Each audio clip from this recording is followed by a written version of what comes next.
dengan kesungguhan hati untukmu, hanya untukmu. Tak perlu kau tanya lagi siapa pemilik hati ini. Kau tahu pasti dirimu. Tolong lihat aku dan jawab pertanyaanku. Mau dibawa kemana hubungan kita?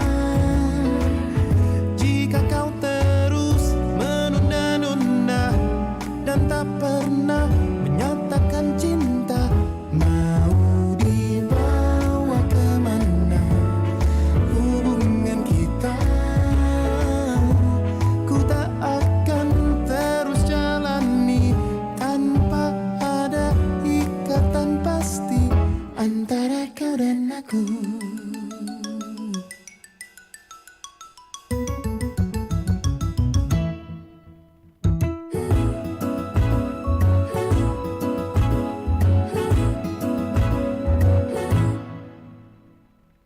Tak perlu kau tanya lagi siapa pemilik hati ini. Kau tahu pasti dirimu. Tolong lihat aku dan jawab pertanyaanku. Mau dibawa kemana hubungan kita? Jika kau terus menunda-nunda dan tak pernah menyatakan cinta, oh mau dibawa kemana hubungan kita? Ku tak akan terus jalani tanpa ada ikatan pasti antara kau dan aku.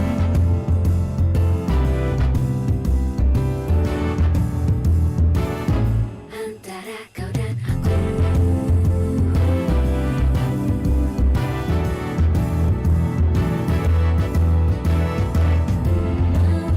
dibawa kemana? Mau dibawa kemana kita?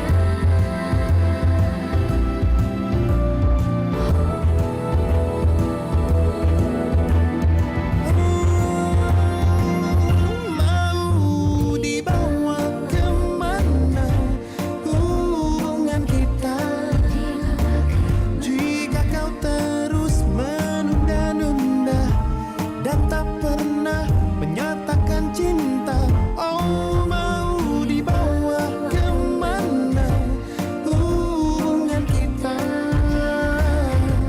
Ku tak akan terus jalani tanpa ada ikatan yang pasti antara kau dan aku.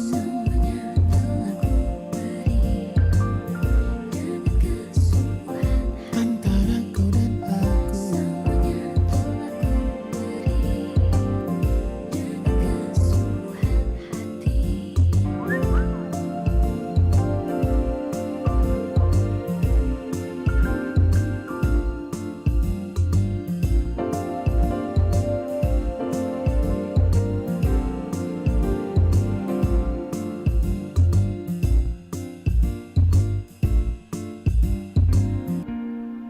Sembilan 94,4 FM Kanal Inspirasi Pro 1 RRI Makassar. Pro 1 Kanal Inspirasi. RRI Makassar.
Assalamualaikum warahmatullahi wabarakatuh. Selamat siang pendengar Pro 1 dimanapun Anda berada. Lintas Makassar siang kembali menemani Anda di edisi hari ini, hari Jumat 3 April 4 Maret ya 3 April 4 Maret 2022.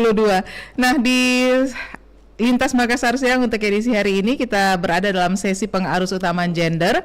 Kami hadirkan perbincangan kita dengan tema peran stakeholder dalam mencegah perkawinan anak. Jadi ini merupakan rangkaian dari International Women Day yang tema besarnya adalah Break the Bias, dan untuk hari ini kita akan coba untuk memperbincangkan tentang peran stakeholder dalam mencegah perkawinan anak.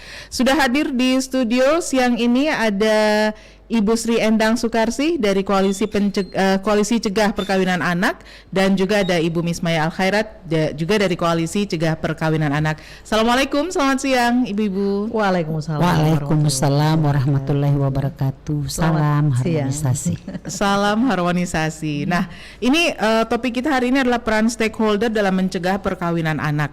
Kalau berbicara tentang perkawinan anak, sepertinya di Sulawesi Selatan ini lebih marak dibandingkan daerah lain di Indonesia ya. Iya, kita masih sangat tinggi. Masih sangat tinggi. Nah, ada beberapa, dan sepertinya jadi program pemerintah juga ya untuk mencegah perkawinan di usia anak. Iya.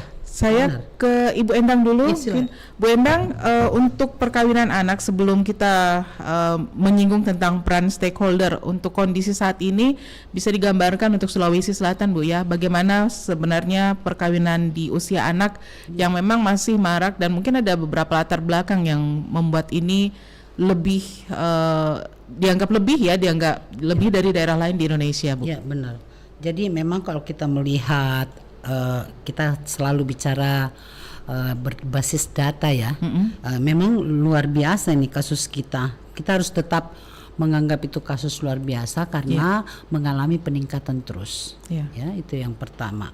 Nah, kalau kita melihat angka yang dilansir oleh Susenas, kita masih di 2018 kita masih berada di dalam 20 besar provinsi yang punya kasus yang namanya perkawinan anak.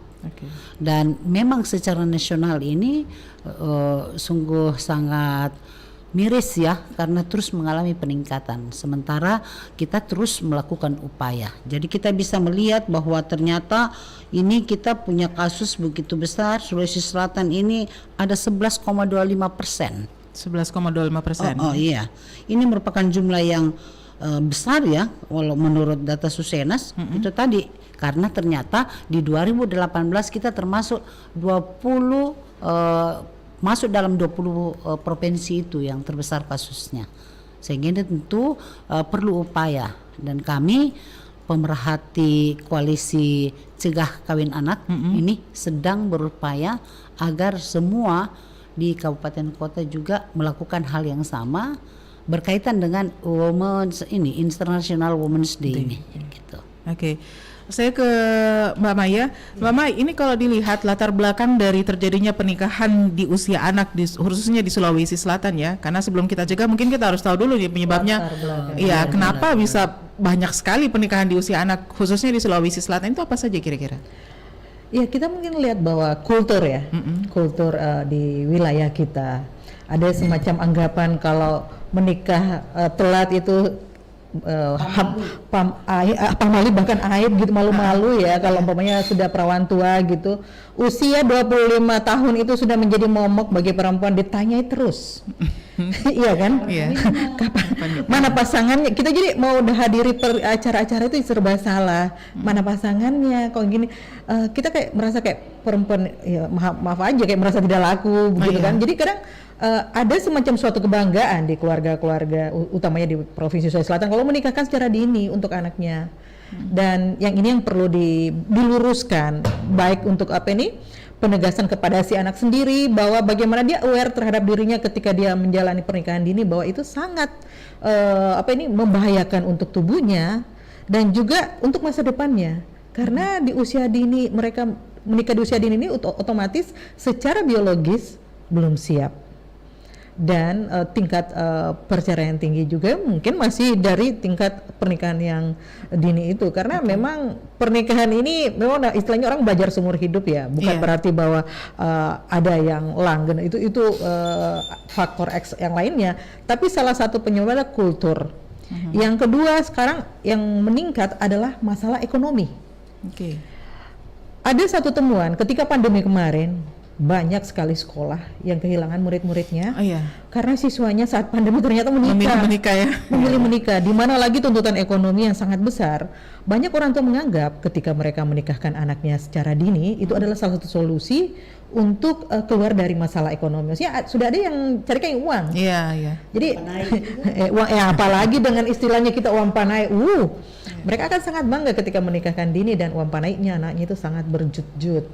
Memang itu kultur di Sulawesi Selatan yang memang harus mungkin nggak bisa mungkin kita bilang salah ya, tapi mungkin harus diluruskan dan lebih mengedukasi bagaimana menyiapkan perempuan itu siap berumah tangga, siap menjadi ibu. Paling penting itu siap menjadi ibu, karena itu akan pas ke dirinya perempuan itu sendiri, karena dia yang hamil, dia yang menyusui, dia yang menyapi. Dia harus dia harus siap secara fisiknya, dia juga harus siap secara mentalnya. Itu bukan hal yang sangat mudah. Karena kadang-kadang yang tergambar sebelum pernikahan itu semuanya indah ya.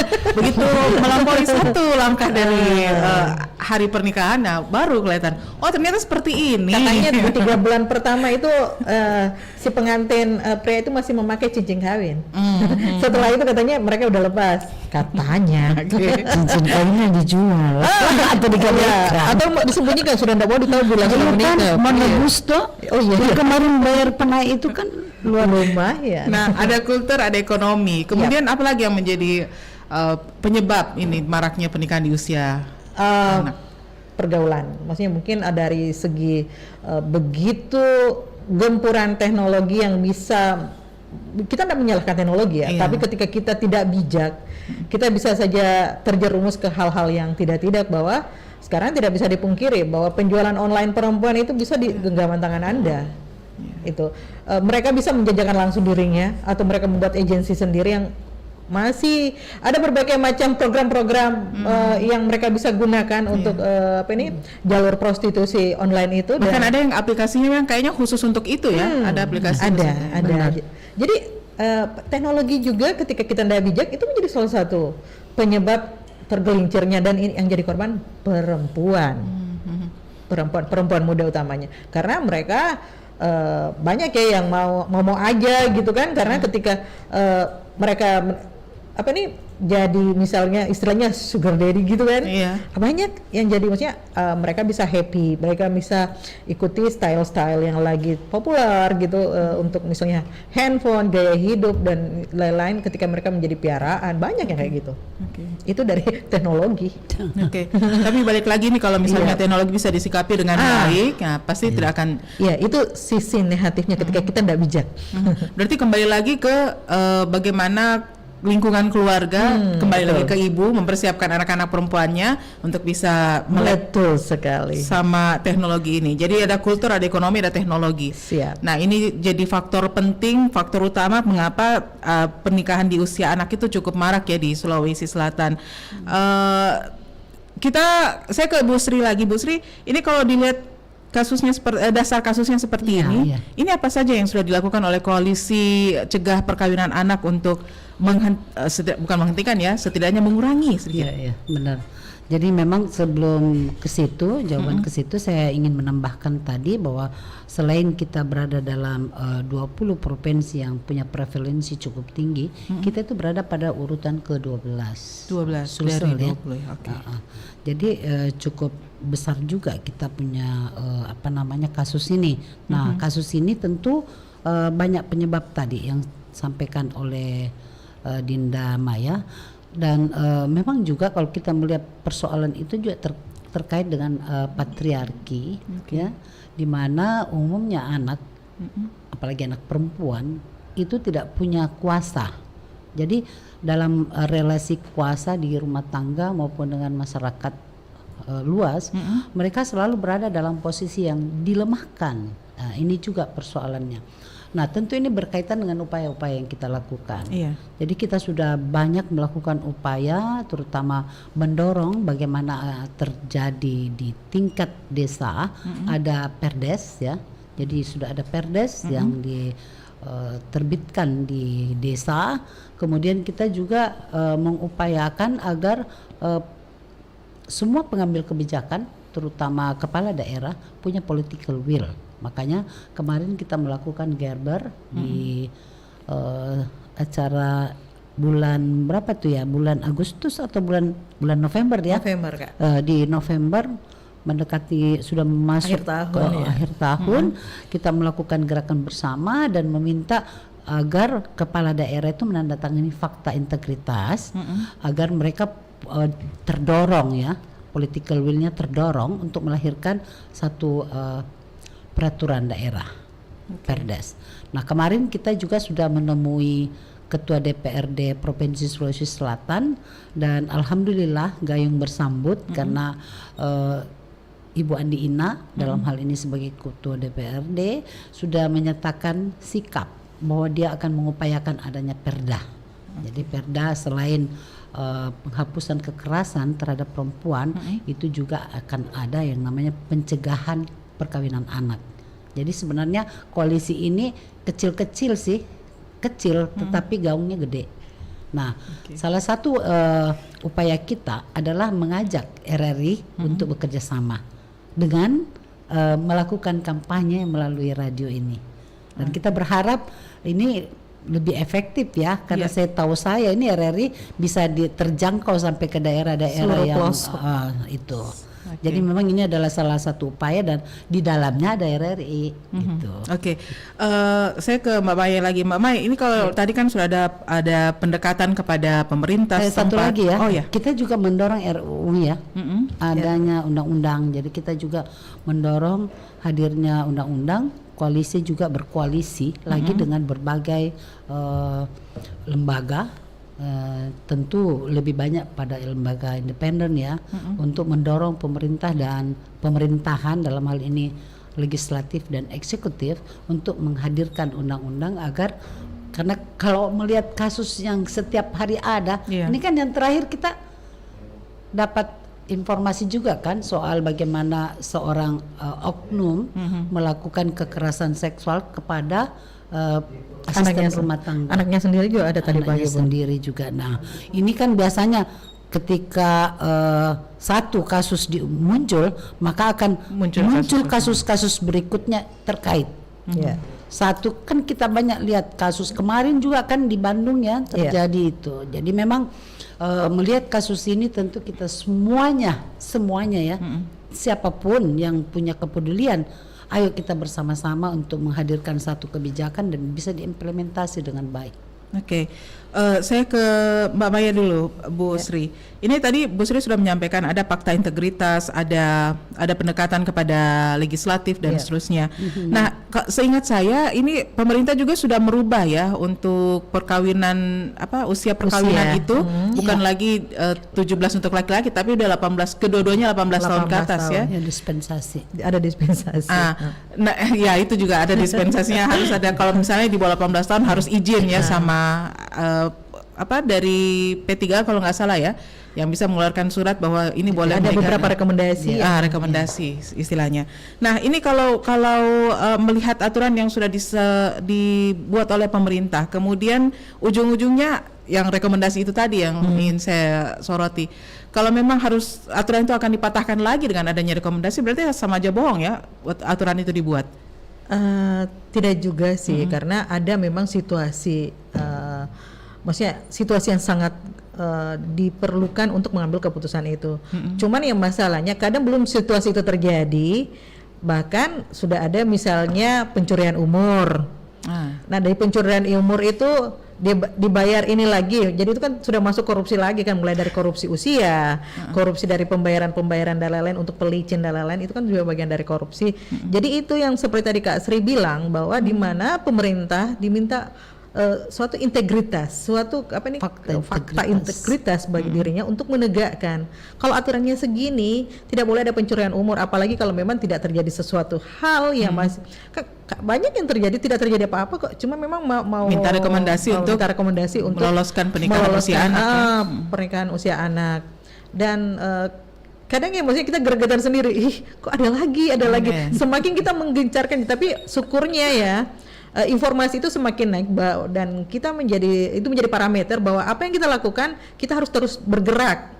Kita harus terus bergerak, kita harus terus bekerja sama, karena ternyata apa yang kita lakukan selama ini belum betul-betul menyentuh ke ranah yang utamanya ini Kak Sri ya, mungkin ke anak-anaknya sendiri yang perlu sekarang dikuatkan juga. Jadi mungkin kedepannya mungkin kita akan masuk ke sekolah-sekolah juga. Bagaimana mereka sudah. Oh, sudah ada. Jadi sudah ada. Jadi memang kalau untuk melakukan upaya ini kita sudah masuk kepada siapa stakeholdernya ya. Dan memang anak menjadi stakeholder kunci. Juga orang tua. Penguatan untuk dirinya. Jadi memang ini sudah kita lakukan, tapi memang tidak bisa masif ya, langsung semuanya gitu. Jadi memang kita butuh dukungan dari banyak stakeholder. Dari koalisi koalisi tergabung dalam cegah perkawinan anak ini dari mana aja Bu Sri? Kita tuh banyak ya, dari berbagai elemen, ada dari CSO, ya, ada dari pemerintah, ada dari swasta, jadi banyak ada sekali, dari media, ada beberapa teman media juga. Media ya, terlupa saya. media yang paling banyak berperan.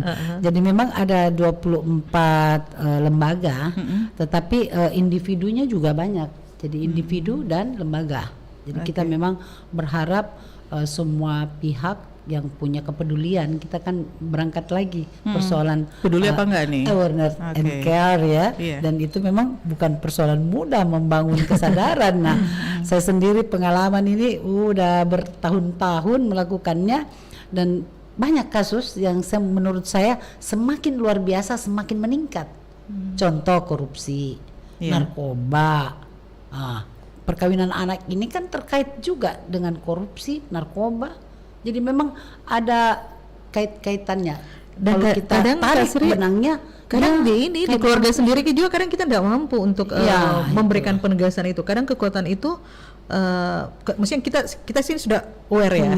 Tapi ketika ada keluarga kita, maksudnya saya pernah merasakan ya, ketika saya menjelaskan itu, terus kita dianggap mungkin karena dianggap saya mungkin masih anak-anak kali ya.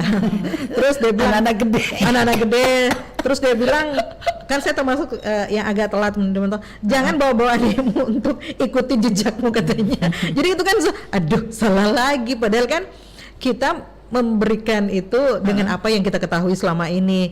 Terus kita berusaha menerapkan juga apa yang selama ini memang advokasi. Di dalam saya juga merasakan begitu ya, Maya. Ketika kan kita di grup itu ada keluarga ya, grup-grup WA.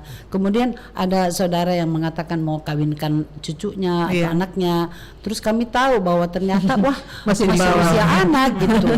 Jadi mau tidak mau terpaksa kita harus mengadvokasi, karena mengadvokasi itu kan tidak harus memilih-milih gitu. Kalau memang harus diadvokasi, tapi saya bersyukur karena tidak jadi. Jadi baru tamat SMP udah mau dikawinin, ternyata dia mendapat ya mungkin dia merasa tertekan, tetapi menurut saya enggak apa-apa Ji, dia musuh saya, dia bombek Kak. Yang penting tidak terjadi gitu, karena kan anak yang korban ini anak. Karena kan memang kalau kita ya mungkin semuanya punya pengalaman yang sama ya. Ketika kita berhadapan dengan anak, biasanya anak kita melihat masih lemah, belum tahu apa-apa dan sebagainya. Nah sekarang ini dengan perkembangan teknologi, kita sudah melihat lagi perubahan yang sangat pesat. Anak-anak itu boleh saya katakan sotaknya lebih sotak individual lagi. Ini yang terjadi. Nah kita ini orang-orang yang selalu kepo. Saya selalu mengatakan bahwa memang kita ini kepoisme gitu. Kenapa kepo? Karena kita tidak bisa melihat yang seperti itu, dan harus bersaing dengan generasi milenial. Sadar kita harus menyampaikan gitu. Dan ternyata kita memang berhadapan dengan bukan lagi milenial, namanya strawberry. Kok strawberry? Ada lagi istilah baru yang muncul. Anak-anak sekarang itu dirubah eranya menjadi era strawberry.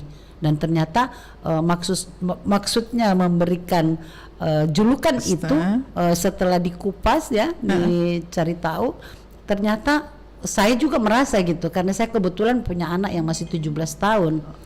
Ada kecenderungan kita orang tua itu selalu mengikuti maunya anak gitu. Karena kita merasa bersalah ketika kita sibuk. Iya. Ya. Ini sebenarnya yang dimaksud dengan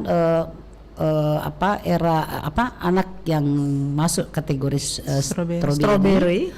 Karena dia memang seperti itu, kita banggakan di rumah bahwa dia pretty woman dia hebat gitu. Ternyata ketika dia keluar dari rumah ada orang yang lebih hebat dari dia. Nggak siap mental. Jadi apa yang terjadi setelah itu? Nah, kita berhadapan dengan anak-anak yang sebenarnya mungkin itu hanya mencari jati diri.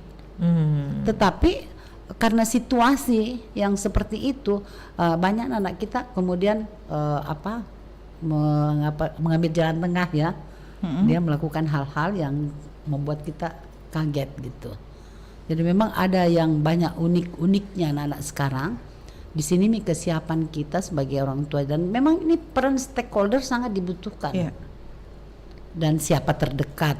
Dan saya melihat kasus ketika kita berbicara kasus kekerasan seksual, kita bicara soal perkawinan anak ya, selalu orang terdekat pelakunya. Nah, ini kan sekarang kita semua pasti bertanya kenapa ya gitu kan. Kan tidak mungkin juga KUA mengeluarkan rekomendasi atau KUA menerima rekomendasi atau pihak-pihak terkait menerima kalau tidak dimulai dari orang tuanya gitu. Jadi ini yang penting. Kalau saya sih orang tua di samping anak juga menyadari bahwa dia belum waktunya untuk kawin, orang tua atau nikah ya. Nanti kalau saya bilang kawin lain nikah dini ya. Kenapa kemudian dia tidak bisa nikah dini, nikah cepat, nikah anak ya, ini harus dapat penjelasan. Dan memang kalau saya sih sebenarnya lebih bagus lagi kalau dia masuk dalam kurikulum gitu. Oke, jadi seharusnya dari dalam koalisi ini ada yang dari dunia pendidikan ya, ada untuk bisa saya sendiri kan itu dari perguruan tinggi. Oke. Bu Sri, ini kan tadi advokasi, kita fokusnya di advokasi. Jadi yang stakeholder yang paling utama yang harus kena dengan advokasi ini adalah anak. Kemudian setelah itu mungkin orang tua. Nah, menyadarkan, saya nggak mau ambil sampel dari Makassar, kita ambil sampel dari yang memang akarnya ya, misalnya di beberapa daerah di pelosok lah ya. Itu kan mereka memang masih berpikiran bahwa kalau anak saya tidak nikahkan pada usia sekarang ini, sementara dia punya, ini salah satu pikiran orang tua, sementara dia punya tingkah laku mungkin dalam tanda petik sudah cukup liar, maka satu-satunya solusi adalah dengan menikahkan, cari selamat. Nah, inilah yang sering sekali terjadi. SDM Mbak, selamatkan diri masing-masing. Bagaimana meluruskan itu? Karena satu sisi orang tua sudah menganggap dirinya, saya sudah nggak bisa handle ini anak, kalian saya nikahkan. Tapi di sisi lain, anak ini masih usia di bawah 18 tahun, masih usia anak. Ya. Jadi salah satu cara yang kita lakukan itu pendekatan ke komunitas-komunitas ya. Dan tentu salah satu yang efektif itu menurut kami ya, koalisi itu ada di RT RW. Jadi kita harus ada di sana memberikan informasi mengapa harus tidak dikawinkan anaknya. Dan kalau kita bicara ambil sampel contoh yang di pelosok, jangankan di pelosok Mbak, di kota Makassar ini juga masih banyak yang seperti banyak. Goa yang boleh saya katakan juga sudah metropolitan ya, di belakang rumah saya itu masih terjadi. Jadi kita itu harus memang tergerak. Jadi kita orang-orang yang peduli, yang tahu dampaknya harus bergerak. Mari kita bergerak. Makanya kita menggunakan Gerber, gerakan bersama. Jadi tidak ada orang mengatakan bukan urusanku. Nah, kalau saya, ayo jangan menunggu disuruh gitu, jangan menunggu perintah. Harus bergerak. Tidak bisa tidak lagi Mbak. Kalau memang dia sudah menjadi kasus luar biasa, kita harus bergerak. Kalau Mbak Baya ada cara lain mungkin untuk meluruskan pemikiran orang tua yang seperti itu? Ya, tentu harus pemahaman dari lingkungannya ya. Karena ini juga tergantung juga dari lingkungannya. Mungkin seperti saya bilang, di keluarga saya harus bergerak sendiri karena ada dan itu sangat sulit loh untuk memberikan advokasi terhadap keluarga sendiri juga karena ya itu dari pemahaman yang turun temurun ini yang beratnya karena pemahaman turun temurun bahwa menikah muda itu baik dan ada yang bilang bahwa itu kan tidak melanggar kalau dia sudah balik.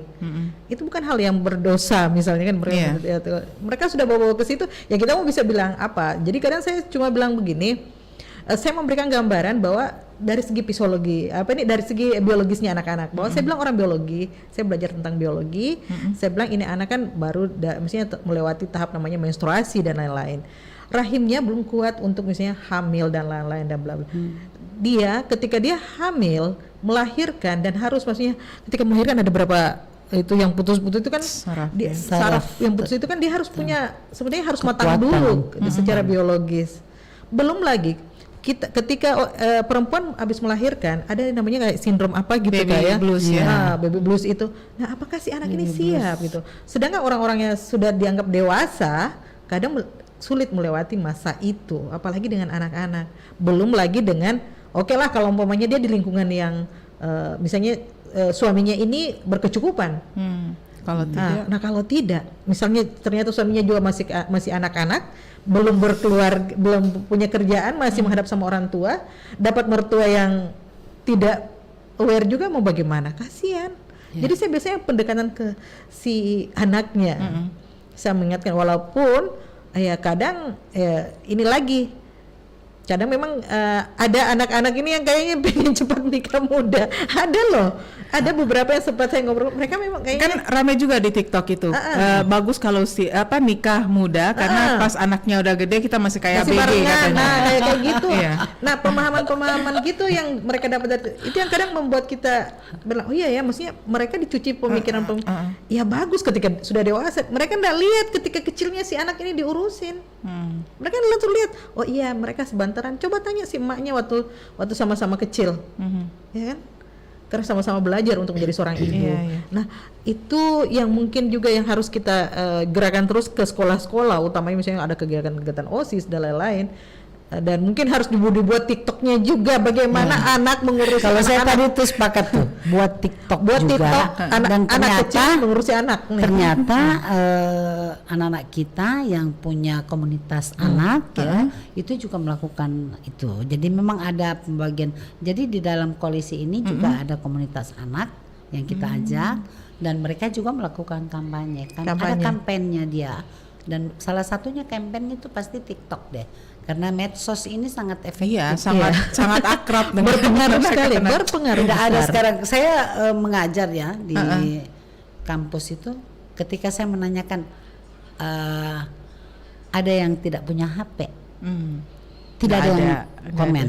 Artinya tidak ada anak yang tidak pegang HP. Jadi memang HP ini bagi saya sangat efektif untuk melakukan upaya campaign dan tentu saya tetap harus berharap sama media semacam RRI ini karena mungkin saja anak tidak langsung mendengar, tapi ada anak tertentu yang suka mendengar, dia akan bisa menjadi corong ya. Yang paling penting orang tuanya nih Kak, yang mengambil keputusan. Tentu juga pastilah orang tua itu pasti dengar-dengar juga, cuman pendengar RRI kayaknya pendengar RRI itu kan lumayan banyak, gak masih banyak gitu. Jadi memang ada radio-radio tertentu yang penggemarnya ada penggemar tetapnya, ada penggemar yang histeris juga sih kalau kita lihat. Jadi ya semuanya harus dilakukan, upaya terus harus dilakukan. Oke, kita jeda dulu sebentar. Kita akan kembali masih di sesi pengaruh utamaan gender dan topik kita tentang peran stakeholder dalam mencegah perkawinan anak. Anda boleh komentar di kolom komentar live Facebook kami di Pro 1 RRI Makassar. Pro 1, Kanal Inspirasi. RRI Makassar.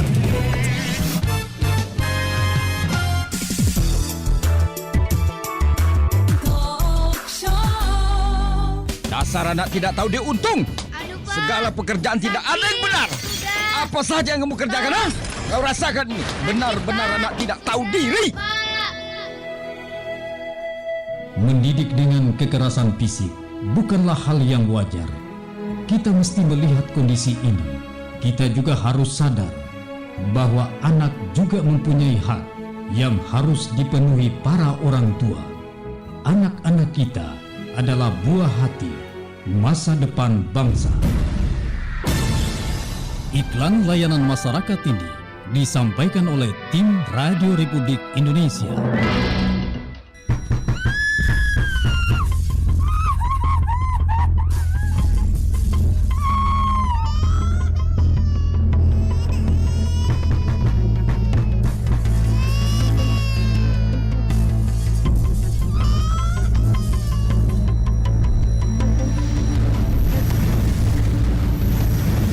Stop kekerasan pada anak dan perempuan.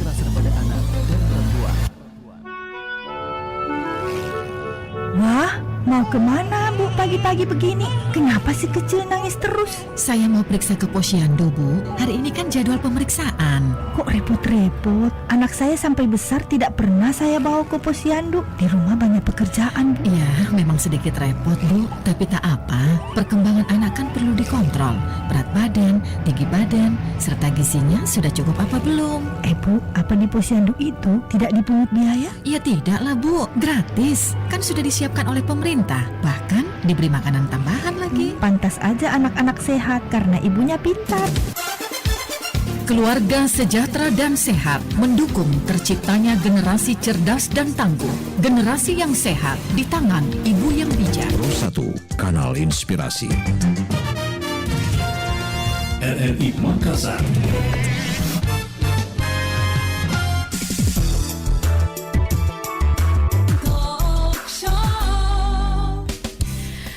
Baik pendengar, kembali kita bersama dalam pengarus utama gender untuk edisi hari ini, hari Jumat 4 Maret 2022. Masih bersama dengan narasumber kami di kesempatan siang hari ini.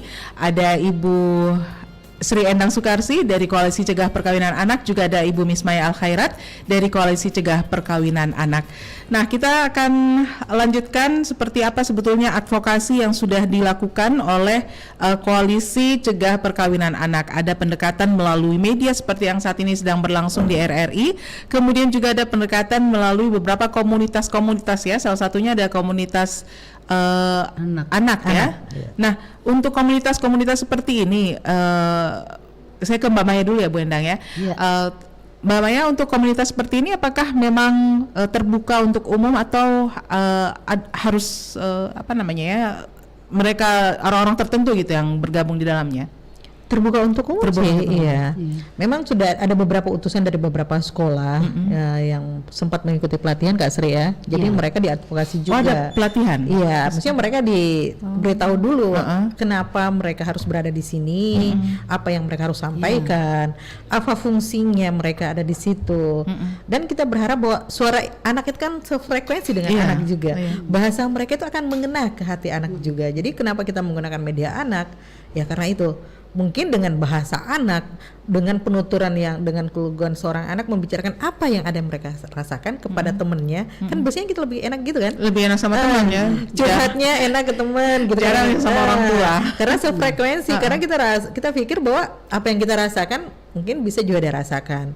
Jadi mungkin dengan kita pakai media anak ini dia bisa menyampaikan bahwa apa yang dia ketahui, bahwa kita harus mencegah pernikahan dini ini, karena itu akan mengena ke kita perkawinan anak, bahwa kita harus siap dulu, siap secara mental, siap secara fisik. Kita harus menggunakan waktu kita dulu misalnya untuk mengenyam pendidikan. Jadi dari bahasanya mereka ini diharapkan masuk ke anak. Karena kalau kita misalnya biasanya kalau orang tua lebih ngomong ke kita istilahnya istilah perintah gitu kan, beda frekuensinya, maksudnya lebih banyak ketakutnya mungkin, tapi kalau kita sefrekuensi enak masuknya. Jadi itu yang diharapkan bahwa pesan-pesan ini akan secara natural, secara natural masuk ke anak dan masuk ke pemikirannya mereka bahwa oh benar ya, bahwa kita harus siap dulu, kita harus menjaga diri kita, lingkungan kita, kita jangan terlalu percaya siapapun bahwa dengan kejadian sekarang bahwa orang terdekat pun kita harus sangat hati-hati. Dengan teknologi pun kita harus lebih bijak. Itu yang kita berikan masukan. Oke, Mbak Maya, kalau dilihat ini kan sudah pernah advokasi ya ke sekolah-sekolah, ke anak-anak usia sekolah. Ini kalau dilihat mereka ini sudah paham nggak bahwa pernikahan usia anak ataupun juga melakukan hubungan seks di usia mereka itu ada resiko-resiko yang harus ditanggung? Ada mungkin yang tahu ya, karena kan sekarang teknologi sudah ada ya. Paling banter mereka bilang akan hamil. Dan banyak yang sudah tahu bahwa mereka sudah bisa menggunakan kontrasepsi. Ada yang sudah tahu gitu. Bahkan ada yang sudah tahu bagaimana cara menggugurkan. Serem kan? Iya. Anak-anak loh. Iya. Dia bilang istilahnya apa? Ada nanas muda. Saya pernah dengar ini di PT. Jadi mereka pengetahuan begitu tuh yang harus dicuci gitu. Maksudnya yang harus kita istilahnya kalau jejak digital itu kita hapus dengan hal yang baik yang masuk ke pemikirannya mereka. Ya mungkin sudah ada yang kelewat ini, tapi ketika kita selalu memberikan penguatan dan informasi yang baik, diharapkan bahwa itu yang jelek-jelek itu kan akan tertimbun dan terhapus dari memorinya. Dan dia lebih terbuka melihat bahwa dunia ini indah dengan dengan tidak berbuat hal-hal yang merugikan diri sendiri. Kayak gitu. Bu Endang, berarti penting ya untuk memasukkan ini dalam kurikulum ya? Iya. Sangat. Kalau saya sih saya berpikirnya begitu, dan tentu ini didukung oleh teman-teman koalisi. Harus adalah upaya yang lebih dekat ke anak gitu. Tadi kan Maya udah sampaikan bahwa kawan dukungan sebaya itu penting karena komunikasi yang terjalin tentu seusia itu lebih nyaman, lebih enak ya. Jadi memang ada organisasi untuk anak dan tidak dilarang masuk ke situ, dan persyaratannya juga tidak berat. Yang jelas mau belajar gitu dan mau melakukan upaya-upaya advokasi terhadap sesama anak. Jadi kalau saya sih dalam hal bicara pendidikan itu kan kita bicara soal jujur aja deh Mbak ya. Kalau kita bicara jujur itu kan bukan satu sifat tetapi pembiasaan. Ketika itu terus didengungkan, jujur ya nak, jangan gitu nak. Anak itu harus selalu jujur. Itu kan bahasa-bahasa, pilihan bahasa yang tentunya akan membuat anak terbiasa mendengar dan kemudian melekat dalam dirinya, dan ini yang paling mudah sebenarnya untuk dia kita bicara mencegah kan, kita kan upaya mencegahnya ini kan memang harus lebih berat sebenarnya memang Mbak. Mencegah itu lebih berat dan juga lebih berat ketika sudah terjadi masalah. Makanya kan peribahasa kuno mengatakan sedia payung sebelum hujan gitu. Mencegah lebih baik daripada mengobati. Mencegah lebih baik daripada mengobati. Dan memang pilihan-pilihan kata itu harus diserahkan kepada anak. Seperti apa sih model pendekatan yang dia mau lakukan, dan ini kurikulum kalau misalnya memang bisa didorong, tentu dirumuskan dari anak. Seperti apa sih kawan dukungan sebaya itu menjadi peer education, kemudian bisa menularkan kepada teman-temannya. Anak-anak kita sudah sekritis itu belum Bu? Kalau saya sih melihat begini, kembali lagi ya, kalau kita melihat anak, saya selalu melihat ke anak saya, ponakan saya, cucu saya ya. Rasa ingin tahunya itu tinggi sekali.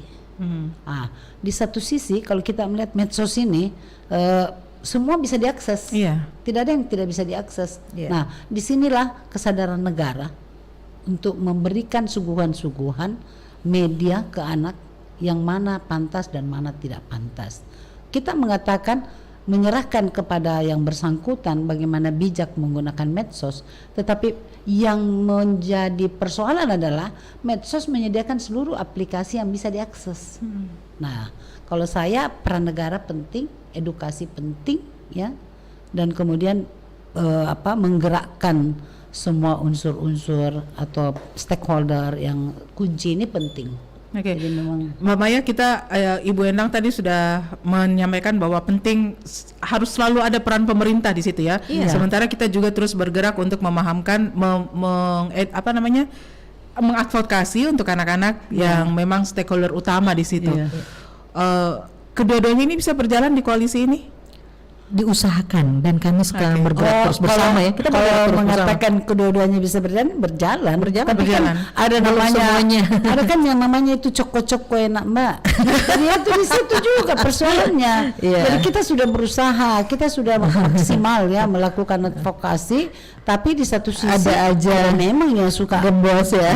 Apalagi itu kaitannya dan korupsi ya, sebagainya. Jadi memang kalau kita melihat kasus ini, kita hanya bicara soal cegah kawin anak, kelihatannya ringan-ringan aja gitu. Teman satu sisi, tapi kalau dilihat ternyata kalau menggurita ya. Iya, berkaitan dengan aturan, korupsi, hampir sama. Kalau kita bicara korupsi kan menggurita gitu. Bicara narkoba menggurita juga gitu.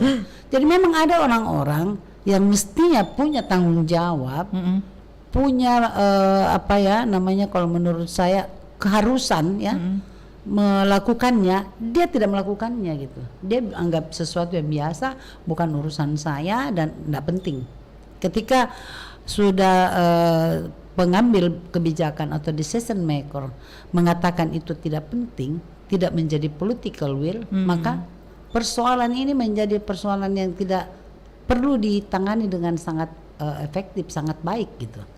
Jadi ini persoalan memang harus kita melihat siapa nih leading, siapa ini yang decision maker, siapa nih yang terdekat. Kan bayangkan seorang oknum APH yang jelas-jelas mengayomi anak, salah satunya anak, kok dia melakukan itu kan juga kita kaget di saat kita sedang melakukan upaya seperti ini, kasus muncul dan kemudian diberikan sanksi yang berat, kok masih ada ya orang yang tidak tergerak hatinya melakukan hal yang baik gitu. Jadi memang persoalan ini harus ditangani secara bersama. Dan Kak Sri, saya ada ini sebuah diskusi yang saya pikir anak saya sangat kritis dengan ketika saya dalam hal maksudnya dalam segi berpakaian, maksudnya saya Muslim juga. Tapi belum yang mungkin belum yang bilang orang Muslim taat, dan anak saya juga saya berikan kebebasan untuk mengambil keputusan. Sempat mendapat teguran dari salah satu keluarga yang mengatakan kebetulan dia memang waktu itu dia pakai rok agak mini, dan dia bilang ditegur, dia bilang gini, jangan begitu, nanti jadi mata orang jadi jelalatan. Dan itu bisa menimbulkan orang berpikir negatif. Dia bilang apa? Anak saya bilang apa? Orang kalau otaknya kotor aja om, dia bilang gitu. Karena ternyata banyak kasus, toh orang-orang yang justru berkerudung dia banyak yang diperkosa. Terus di mana segi perlindungan? Saya jadi kaget. Ya Allah, kok anak saya ibu. Maksudnya dari segi anak dari mana dia dapat informasi seperti itu ya? Bahwa dia sudah sangat kritis dengan apa yang dia baca, apa yang dia serap, dan apa yang dia sudah bisa pikirkan gitu. Dia bilang orang kalau otaknya udah kotor aja gitu. Dia bisa katakan. Iya, dan dia langsung katakan secara frontal dan sangat anak seusia 14 tahun dengan kosakata yang agak panjang. Saya takjub dengan pembelaan yang sangat bagus.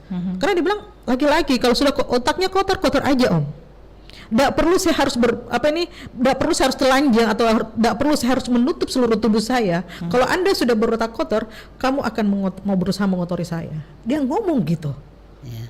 Bahwa anak-anak sekarang itu sudah sangat kritis, dan itu mungkin juga tugas kita sebagai media untuk memberikan advokasi dan berita-berita yang baik yang harus diserap untuk generasi kita. Itu tanggung jawab yang sangat besar. Biasanya begini, saya coba juga melihat di anak saya ya, merefleksikan apa yang disampaikan tadi Maya. Anak-anak itu ketika mendengar satu kasus dan itu kemudian mengganggu pikirannya, dia akan berusaha mencari informasi sebenarnya kasus ini apa ya. Saya kan juga kaget waktu anak saya mengatakan, iya Bu, itu kan maksudnya begini. Saya kan juga sengaja mancing mau tahu. Dia tahu nggak ini? Ternyata dia tahu. Dan dia bisa menjelaskan sedetail-detailnya. Berarti memang medsos ini membantu anak juga untuk memberikan informasi yang dia butuhkan, yang dia cari gitu. Jadi memang cara yang terbaik juga melakukan campaign ini memang harus Melalui media sosial, informasi yang baik dan benar. tetapi memancing. Jadi memang ketika misalnya gini, ini ada kasus anak diperkosa, katanya sih istilahnya malah keren banget, budak seks. Budak seks. Ini kan pertanyaan, ini kalimat ini akan memancing banyak anak untuk mencari tahu apa itu. Ya. Apa itu? Tinggal googling dapat. Langsung dapat.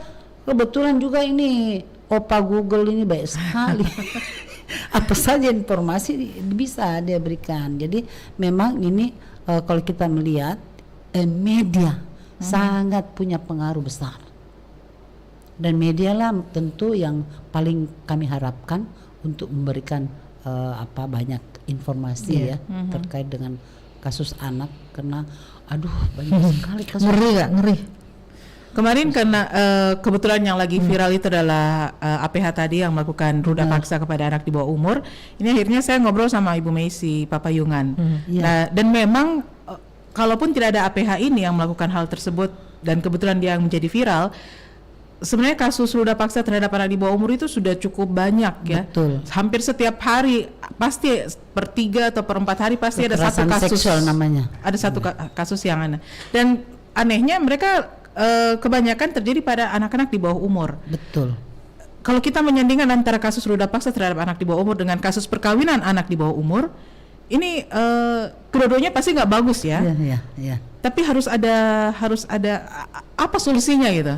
Ya, inilah yang kita dorong adalah rancangan undang-undang ya. Sekarang ini sedang dibicarakan. Awalnya kan penghapusan kekerasan seksual. Sekarang ini berubah menjadi kalau saya tidak salah ini teman-teman sudah melihat ada perubahan karena bergeser. Jadi memang banyak perubahan-perubahan terjadi karena kan di sana itu banyak dari beberapa partai ya. Jadi memang sekarang ini sudah berubah menjadi TPKS. Iya, tindak pidana kekerasan seksual. Oke, itu diajukan menjadi rancangan undang-undang. Ya, dan sekarang ini sedang dalam proses, mudah-mudahan sebentar lagi selesai. Jadi, boleh nggak itu fakta integritas atau perda untuk pemerintah daerah dibuatkan juga undang-undang supaya ada komitmen gitu dari pemerintah daerah setempat agar hal-hal seperti itu, apakah kasus pelecehan terhadap anak di bawah umur ataupun juga kasus perkawinan anak di bawah umur ini nggak terjadi di satu daerah. Saya rasa kalau sudah diundang-undangkan, sudah undang-undangkan wajib sifatnya semua yang namanya daerah, pemerintah daerah dan bersama partnernya dalam hal ini DPRD kabupaten kota juga membuat perda. Jadi kita memang tugasnya ini mengingatkan, sudah ada undang-undangnya. Tolong Perdanya, Pak Bupati, tolong Pak Wali Kota, DPR, buat dong perdanya gitu. Jadi memang berat juga sih tugasnya koalisi karena harus rajin cerewet gitu.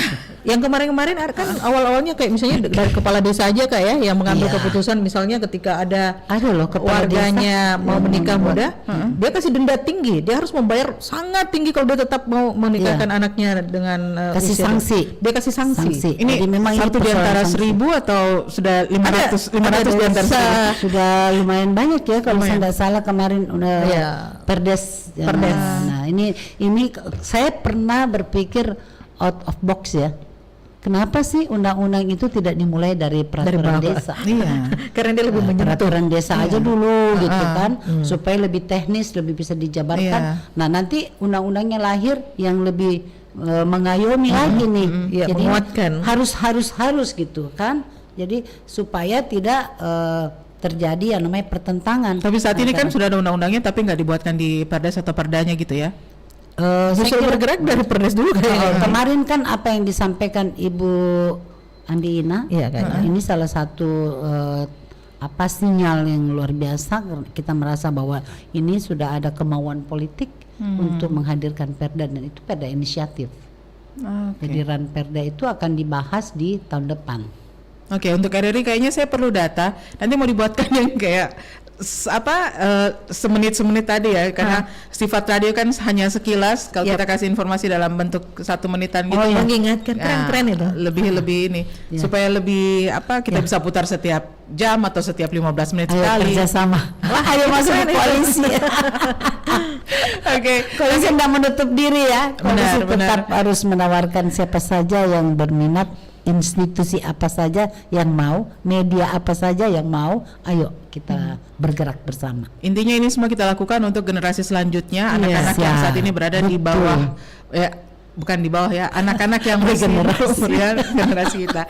Baik, Bu Endang, Mbak Maya, terima kasih waktunya hari ini. Kita berada di penghujung kebersamaan kita. Insya Allah nanti pada sesi pengaruh utamaan gender kita akan sambung lagi bagaimana perkembangan selanjutnya terhadap koalisi cegah perkawinan anak. Baik, terima kasih. Selamat siang. Assalamualaikum warahmatullahi wabarakatuh. Salam harmonisasi. Selamat siang semuanya. Baik pendengar, demikian kebersamaan kita dalam pengaruh utamaan gender, seru sekali, dan tentunya kita berharap Anda juga mendapatkan informasi yang sangat bermanfaat seputar cegah perkawinan anak. Jadi memang pada dasarnya anak-anak ini harus disiapkan dulu secara fisik dan juga mental agar ketika besok lusa mereka masuk ke dalam dunia pernikahan ataupun menjadi lebih dewasa, mereka udah lebih siap dan udah tahu apa yang harus mereka lakukan. Saya Melani Ahmad, sampai jumpa pada sesi pengarus utama gender selanjutnya. Assalamualaikum warahmatullahi wabarakatuh. Ini suara anak-anak Indonesia. Indonesia keren, semua ada di sini. Mereka berbicara tentang Indonesia. Indonesia itu baik, orangnya ramah-ramah, murah senyum lagi. Tempat di mana mereka dilahirkan. Indonesia itu seperti mama dan papa aku, memberikan semua yang ku mau. Tempat mereka akan menjadi seseorang yang besar. Indonesia itu aku, kalau nggak ada Indonesia, ya nggak ada aku. Jadikan tanah ini selalu menjadi seperti yang mereka katakan.